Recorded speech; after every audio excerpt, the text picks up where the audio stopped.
Welcome to NDC news. మన Tirupati press club లో నిర్వహించిన మీడియా సమావేశంలో బహుజన సమాజ్ పార్టీ రాష్ట్ర అధ్యక్షుడు డి చంద్రశేఖర్ రాజు మాట్లాడుతూ తన భూమి ఆక్రమణకు సంబంధించిన వ్యవహారంలో అలిపిరి పోలీస్ స్టేషన్ మాజీ ఎస్ఐ శ్రీ లోకేష్ కుమార్ ప్రమేయం ఉందని ఆరోపించారు. అంతేకాకుండా రౌడీ మూకలను పంపించి తనకు భయభ్రాంతులకు గురి చేయడంతో పాటు బెదిరింపులకు పాల్పడ్డారని ఆరోపించారు. ఈ ఘటనపై సమగ్ర విచారణ నిర్వహించి నిజాలను వెలికితీసి బాధ్యులైన అధికారులపై చట్ట ప్రకారం తగిన చర్యలు తీసుకోవాలని ఆయన ప్రభుత్వాన్ని కోరారు. డి చంద్రశేఖర్ రాజు భూ సమస్యతో మన తిరుపతి ప్రెస్ క్లబ్ను సంప్రదించారు.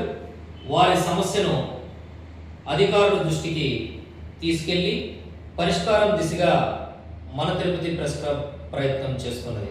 అయ్యా నమస్కారం చంద్రశేఖర్ రాజు గారు. మీకున్నటువంటి సమస్య ఎక్కడ ఎప్పటి నుంచి ఉంది? సార్ మేము అది 81 మార్చి 21 తేదీ రిజిస్ట్రేషన్ చేసుకున్నాం.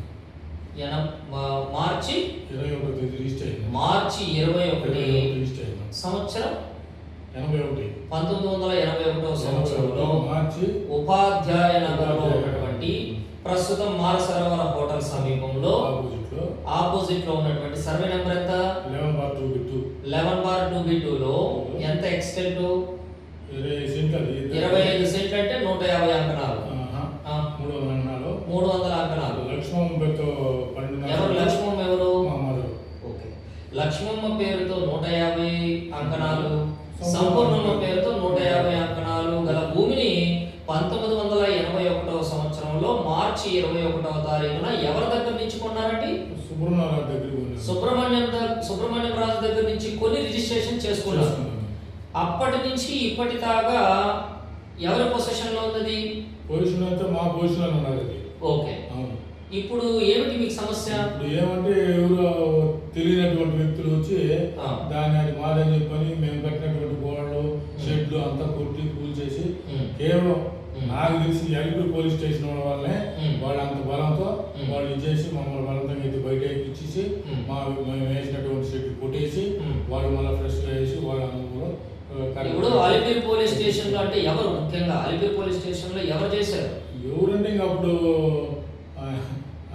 లోకేష్ కుమార్ ఎస్ఐ ఉన్నాడు. ఓ, ఎస్ఐ గారు లోకేష్ గారి వల్ల మీకు అన్యాయం జరిగిందంటారు. అన్యాయం జరిగింది. ఏం జరిగింది అన్యాయము? అదే వాంటనే ఆ దగ్గర పోలీసు వాళ్ళని పంపించి మమ్మల్ని బలంతంగా లాపించి బయట ఎప్పించి వాళ్ళకి హ్యాండ్ ఓవర్ చేశారు. ఏమైంది హ్యాండ్ ఓవర్ చేశారనేది తెలియదు. ఇదండి ప్రస్తుతం మన తిరుపతిలో పోలీసులే ప్రత్యక్షంగా ఈ బాధితులకు అన్యాయం చేస్తున్నారు అని వారి యొక్క వాదన విన్నాం. పోలీస్ అధికారులు దీని మీద తక్షణమే విచారణ చేయించి నిజంగా కనుక అలిపిరి పోలీస్ స్టేషన్లో గతంలో పనిచేసినటువంటి ఎస్ఐ లోకేష్ కుమార్ గారు వీరికి అన్యాయం చేసినట్లు కనుక రుజువైతే చట్టపరమైన చర్యలు తప్పకుండా తీసుకుంటారు. తీసుకోవాలని మన తిరుపతి ప్రెస్ క్లబ్ తరపున అధికారులను మనవి చేస్తూ వినమ్రంగా వినయంతో వీరి సమస్యను మన ద్వారా వారికి తెలియజేస్తున్నాము. అయ్యా మీరు ధైర్యంగా ఉండండి, ఈ సమస్యను అధికారుల దృష్టికి తీసుకెళ్లి ప్రయత్నం చేసి పరిష్కార దిశగా మా వంతు బాధ్యతను నిర్వహిస్తామని తెలియజేస్తున్నాము. Thank you very much.